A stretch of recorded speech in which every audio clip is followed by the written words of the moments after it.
究竟 Excellent Performance Meeting（EPM） 卓越面談服務係啲乜嘢？ EPM 卓越面談係一個專為提升運動表現而設嘅1對1面談服務。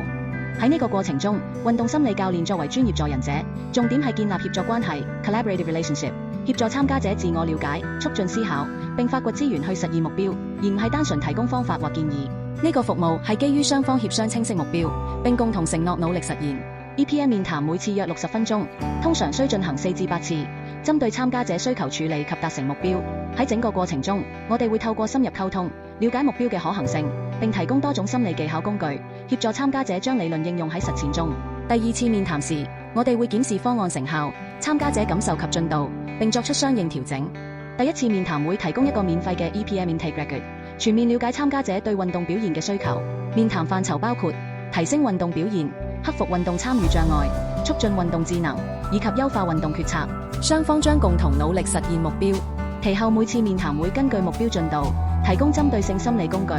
協助參加者探索多種可行方案，最終成功達成目標。無論你想克服障礙、開始培養運動習慣、提升運動表現，還是促進運動智能或優化運動決策，運動心理訓練都能為你提供幫助。我們將協助你設定清晰的目標，並運用多種心理技巧與理論工具，幫助你實踐計劃，達成理想結果。如果你對運動心理訓練感興趣，歡迎隨時聯絡我們，或瀏覽我們的 Facebook 以了解更多詳情。